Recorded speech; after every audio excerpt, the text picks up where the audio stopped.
Friday evening வீட்டில் பூஜை எல்லாம் முடிச்சுட்டு அப்படின்னா எங்க கிளம்பி வந்தேன்னு பார்த்தீங்கன்னா எங்க வீட்டுக்கு தான் போயிருந்தேன். போகும்போதே மல்லிப்பூலாம் வாங்கிட்டு வீட்டுக்கு வந்தாச்சு. படிக்கிட்டு ஏறும்போது எங்க மம்மி அவ்வளோ மங்களகரமா வீட வச்சிருந்தாங்க. பார்க்கறதுக்கே அவ்வளோ ஹாப்பியா இருந்துச்சு. அண்ட் தென் கோலம்லாம் நிலைவாசல்ல அவ்வளோ சூப்பரா போட்டிருந்தாங்க.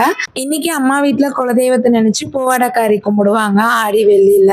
கரெக்டாக நான் உள்ள என்ட்ரி ஆகும்போது அம்மா ஆர்த்தி காமிச்சிட்டு இருந்தாங்க. அப்படியே சாமியை கும்பிட்டுட்டு புதுசா இந்த ஒயர்லெஸ் ப்ளூடூத் வாங்கியிருந்தேன் போல, அதை வச்சு செக் பண்ணிட்டு இருந்தேன். நெக்ஸ்ட் அம்மா பிரசாதம் வச்சு கொடுத்துருந்தாங்க. சாப்பிட்டுட்டு அம்மா காலில் விழுந்த ஆசீர்வாதம்லாம் வாங்கிட்டு திவேஷ் கிண்டல் பண்ணிட்டு இருந்தான், கீழே விழும் போது பூ போடணும் அப்படின்னு சொல்லிட்டு. அண்ட் தென் அங்கேருந்து கிளம்பி இன்னொரு செட் ஆஃப் பூ வாங்கிட்டு எங்கே வந்தேன்னு பார்த்தீங்கன்னா எங்கள் தேவிமா வீட்டுக்கு தான் வந்திருந்தோம். அக்கா வீட்லேயே இன்னைக்கு பார்த்தீங்கன்னா அதே மாதிரி ஆடி வெளியில வந்து பூவாடக்காரி கும்பிடுவாங்க.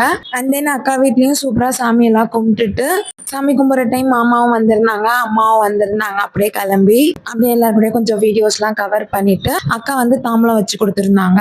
அப்படியே நைட் டிஃபன் அங்கேயே சாப்பிட்டுட்டு வீட்டுக்கு கிளம்பியாச்சு. இந்த vlog உங்களுக்கு பிடிச்சிருந்தா லைக் பண்ணுங்க. தேங்க்ஸ் ஃபார் வாட்சிங். பாய்.